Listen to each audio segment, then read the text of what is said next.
IV in a dog is no different than starting an IV in a human being. His graduate assistant would start an IV and inject a sedative. It took a few minutes. They held the dog on the table as it grew unsteady and finally lay down, and then they gave it pentothal to put it out forever. They intubated the dog, taping the long tube to the dog's nose, and attached the cardiac monitors, and then they flipped it on its back and shaved its chest and performed a thoracotomy. When the dog's chest was open, they would cross-clamp the aorta, stopping blood flow to the brain. Then the measurements would begin. My advisor was not changing their fates. They were from shelters and would have been euthanized in any case. But I could see that it troubled him anyway, as he soothed them on the table and spoke gently. He seemed human then, for a few moments, before they were asleep, and humbled by what he was about to do. The surgeon worked on, scooping warm handfuls of clot out of the boy's chest and onto the sheets. The others were there, crowding around me, straining also to see, and the entire focus of the room settled on the beam from the surgical light overhead. The boy receded as we looked into the field. "The heart's empty," he said, and stopped the massage and pulled a few more fistfuls of blood out of the boy's chest until the interior was empty and pink and still.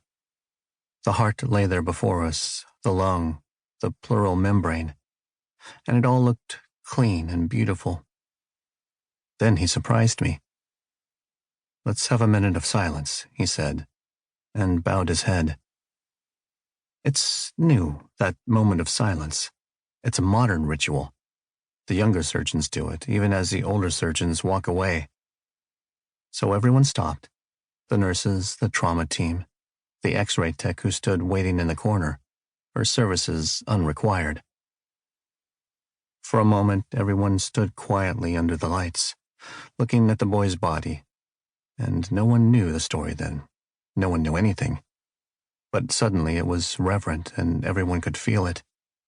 A minute can pass slowly. A minute is more than enough.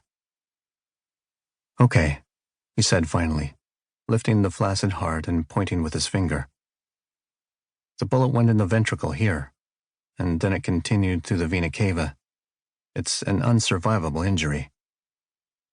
So the attention changed, and it became the wound again, and then he stepped aside and let the residents in. One by one they took their turn, feeling the slack heart and the hole and the vena cava, because such chances are rare to be so close when everything is warm and the anatomy is so perfectly clear, young and new, and as crisp as the morning. In that moment, the dogs came back to me. When they were done, I did the same, reflexively, without thinking. I hadn't been a resident in more than 20 years. But I forgot all of that. Forgot that I wasn't young anymore. Forgot myself entirely. I just saw the wound and felt the same cold curiosity, and was drawn in also. I held his heart in my hand just like the others, and felt for the path the bullet had taken, just like the others. But it is an impossible intimacy, and you can't escape it entirely. And I didn't escape it at all. I saw his face beneath me, his face, that handsome boy. And suddenly it came to me with a terrible vengeance. I did think of my son again, and of a stranger, a man my age, doing this to his body, for no good reason on this earth. He was a child, I thought later, driving home. Have I learned anything?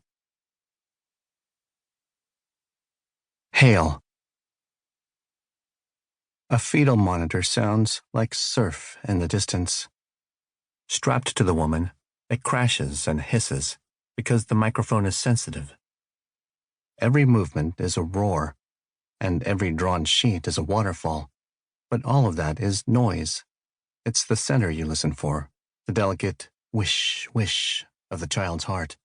It comes and goes in its faintness, like a hummingbird, and often